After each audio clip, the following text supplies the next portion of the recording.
Bricks মুদ্রা নিয়ে আমরা কথা বলছি, যে আগামী দিনে রাজ করতে চলেছে বা ব্রিক্স মুদ্রাই হয়তো আগামী দিনে ভবিষ্যতে ডলারের জায়গাটা নিয়ে নেবে।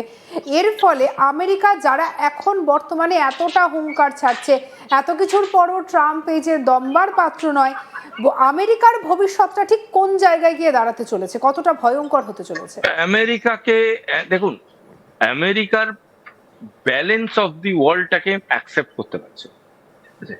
এই যে ব্যালেন্স শিফটটা হচ্ছে না, এটাকে আমেরিকাকে অ্যাকসেপ্ট করতে হবে। আমেরিকা যদি মনে করে সবসময় চ্যালেঞ্জিং মোডে খেলবে, সেটা হতে পারে না। ধরুন আমরা ক্রিকেটে আজকে একটা টিমের সাথে খেলা আছে, যে টিমটা দুর্বল, তো তাকে আমরা আরামসে হারিয়ে দিলাম। কিন্তু যখন আমি একটা সবল টিমের সাথে খেলবো, তখনও যদি ওই দুর্বল টিমের মতো হেলাফেলা করে খেলতে যাই, তাহলে আমরা নিজেরা হেরে যাবো।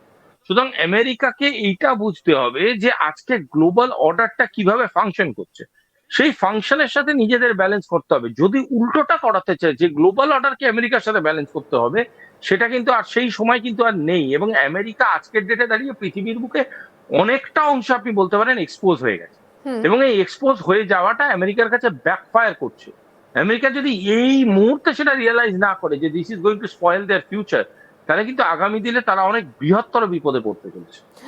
সুভাষিস বাবু, এর আগে একদিন একটা আলোচনায় উঠে এসেছিল একটা কথা, যেখানে আমেরিকার সাধারণ মানুষজন এখন বলছেন যে ট্রাম্পের তো একটা সময়সীমা আছে, ট্রাম্প তো চলে যাবেন, কিন্তু ট্রাম্প যে অবস্থাটা করে দিয়ে যাচ্ছে আমেরিকার, তার ফল ভুগতে হবে পরবর্তী জেনারেশনকে। কারেক্ট কারেক্ট, ভীষণ ঠিক কথাই বলেছে যিনি বলে থাকুন। কারণ আমেরিকান ইমেজ, সেটা কিন্তু is something that will stay. Abraham Lincoln মারা গেছেন, আব্রাহাম লিঙ্কন নেই, কিন্তু উনার কথা এখনো বিভিন্ন লোক উল্লেখ করে।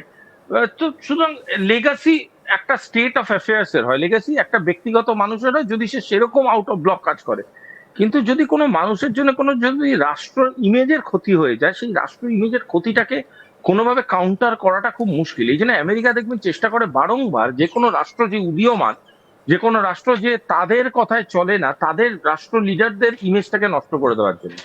আজকের ডেটে দাঁড়িয়ে ট্রাম্পেরও কিন্তু সেই নিজের দাবাই নিজে কিনতে হচ্ছে, এবং তার ইমেজটা গ্লোবালি খুব মানে হাস্যকর একটা ডাইনামিক্স এর দিকে যাচ্ছে। আপনাকে আমি একটা ছোট উদাহরণ দিই, যেমন ধরুন গাদ্দাফি, যেমন ধরুন সাদ্দাম হোসেন, যেমন ধরুন আপনার খামিনি, যেমন ধরুন আপনি ভেনেজুয়েলার রাষ্ট্রপতি, এরা সবাই ট্রাম্পের কথায় ক্রিমিনাল, এরা সবাই ট্রাম্পের কথায় শাস্তি পেয়েছে, মানে ট্রাম্প মানে আমেরিকার কথায়।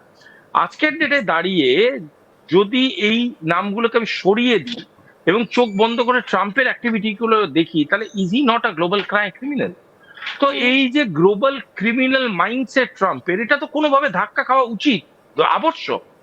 একে তো কোনোভাবে একটা প্রেশারাইজ করে বোঝানোটা দরকার যে গ্লোবালি বাকি দেশগুলো এক্সিস্ট করে এবং তারা আপনার বদান্যতায় নেই। সুতরাং আপনারও উচিত তাদের সাথে অ্যালাইন করা, আদারওয়াইজ আমরা জানি কিভাবে টিট ফর ট্যাট দিতে হয়, এবং সেটাই দেওয়া হচ্ছে।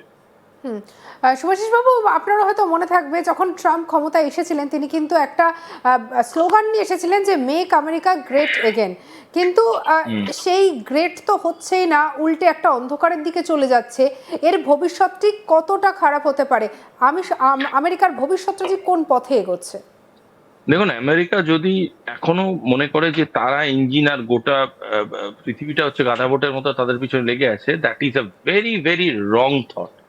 আমেরিকাকে বিভিন্ন গ্লোবাল অ্যালাইনমেন্টে কাপলিং অ্যান্ড ডিকাপলিং এর মধ্যে দিয়ে ব্যালেন্স তৈরি করতে হবে। আমেরিকাকে বিভিন্ন রকম ভাবে নিজের সোশ্যাল স্টেটাসটাকে ঠিক করতে হবে। যদি সেটা করতে না পারে, তাহলে কিন্তু আগামী দিনে আমেরিকা শুধু ডলারকে লুজ করবে তা নয়, আমেরিকা প্রচুর লাইভ মার্কেট লুজ করবে, যেখানে তারা ব্যবসা করে এখনো। দেখুন, খুব কিছু ক্লাসিফাইড দ্রব্য ছাড়া কোনো দ্রব্য এমন নেই যেটা আমেরিকায় পাওয়া যায় আর গোটা পৃথিবীতে কোথাও পাওয়া যায়।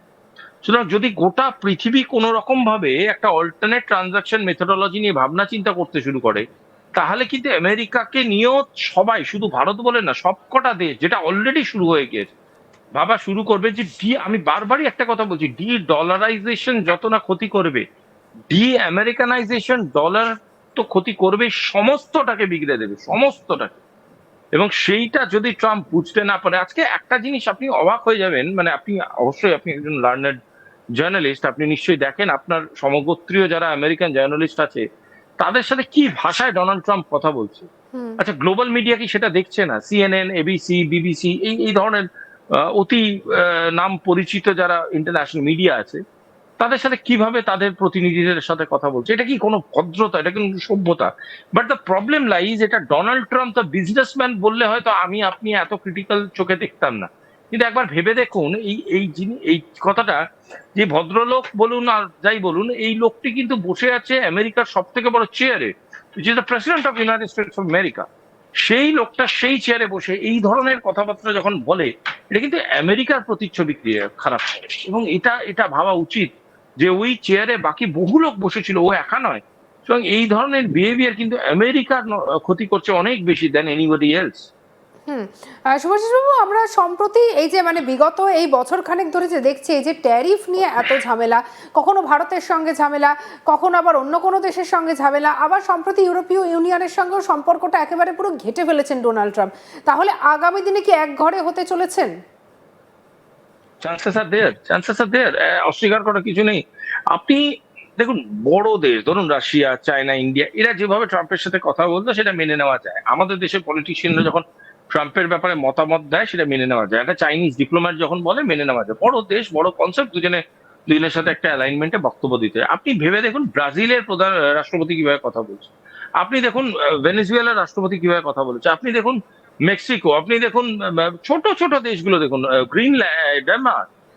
কেন এরা এই ভাষায় কথা বলছে United states of America president এসে? কারণ হচ্ছে সেই সম্মানের জায়গাটা তারা হারিয়েছে।